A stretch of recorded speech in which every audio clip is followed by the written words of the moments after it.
Ashama akkam jirtu dhaggeeffattoota keenya mataa odeeffannoo keenyaatiin waraanni bilisummaa Oromoo waraana mootummaa Bilisiginnaa irratti tarkaanfii fudhachuu beeksise.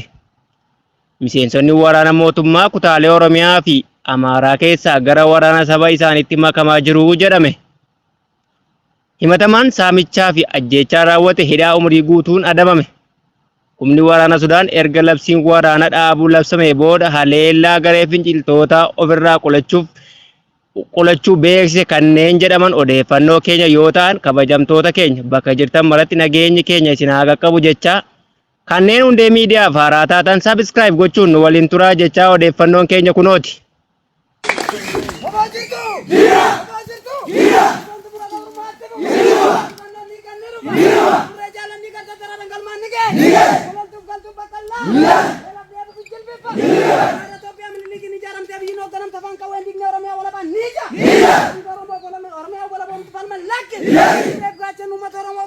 Waraanni bilisummaa Oromoo waboon waraana mootummaa Bilisiginnaa ofiin jedhu irratti tarkaanfii fudhachuu beeksise.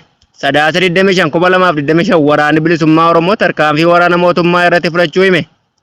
Waraanni bilisummaa Oromoo zoonilee Oromiyaa keessa socho'u bakkoota garaa garaa jiran irratti tarkaanfii jabaa fudhachuu keessumaa jalqaba ji'a sadaasaa eegalee bifa haaraa ta'een waraana mootummaa Bilisiginnaa kanneen akka raayyaa ittisa biyyaa, poolisii federaalaa, poolisii Oromiyaa, farra riphee lolaa fi milishaa jedhaman irratti tarkaanfii fudhachuu beeksise.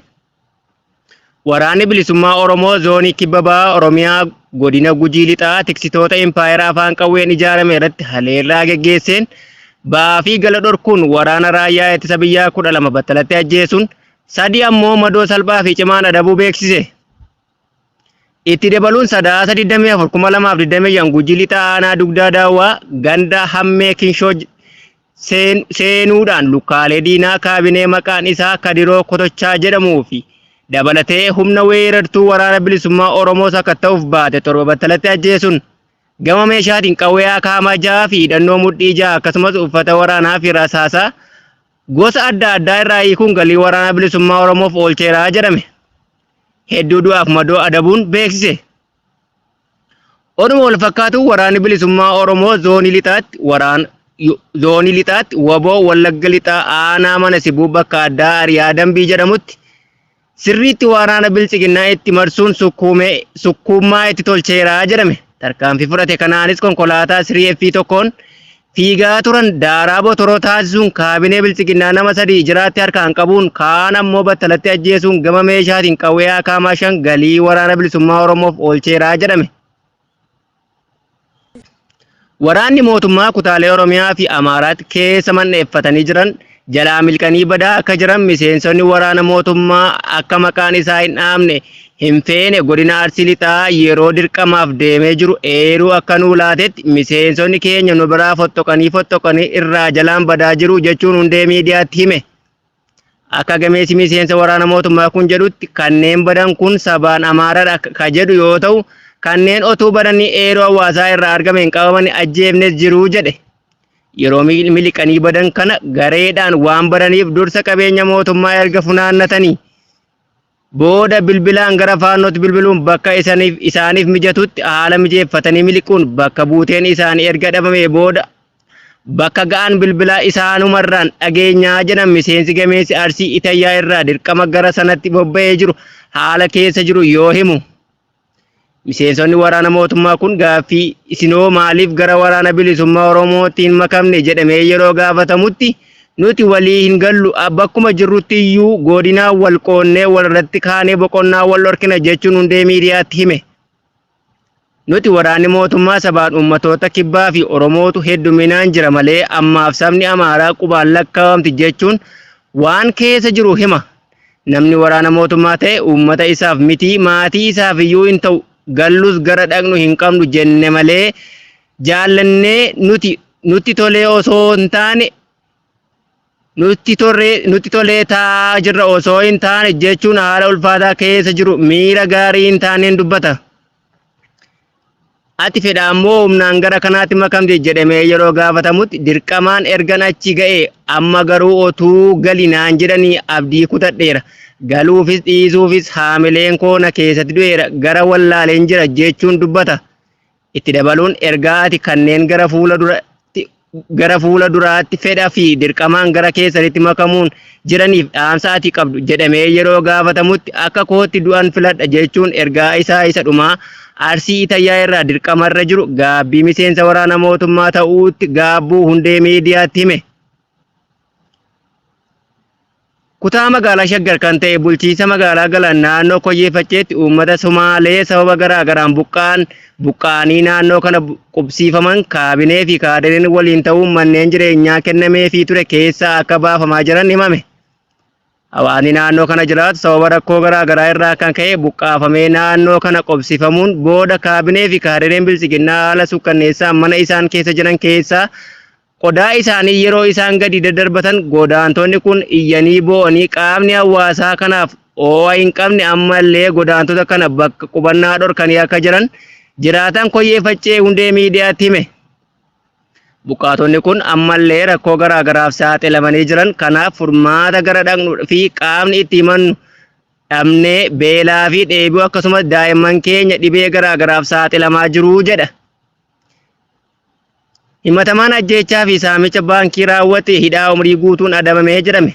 Sadaasa 16/2013 qajeelchi poolisii Finfinnee akka beeksisetti namni Geetaa'uu Muulet jedhamu hiriyaa isaa Zagayyee Charuu ajjeesuun kaazinaa baankii Abisiiniyaa damee Baalchaa cabsuun maallaqa birrii biiliyoona 2.5 saameera jechuun himatame.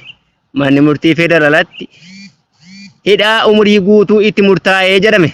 Rakkoo qaala'insa jireenyaa ammaate damdamachuuf sooroma karaa qaxxaamuraa waan wal irratti geggeeffamu magaalaa Finfinneetti hammaateeraa jedhamaa jira.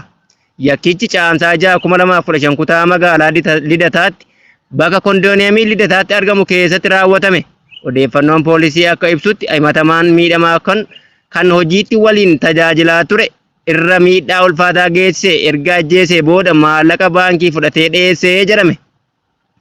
Hordoffii poolisii booda himatamaan to'annoo jala ooluudhaan poolisii fi abukaatoon mootummaa ragaa qindeessuun himannaa mana murtii dhiyeessuun dhaddacha yakka saamicha olaanaa fi ajjeechaa sadarkaa lammaffaa ragaa dhiyaate irratti hundaa'uun Geetaa'uu Muulet yakka raawwateera jechuun murteesse.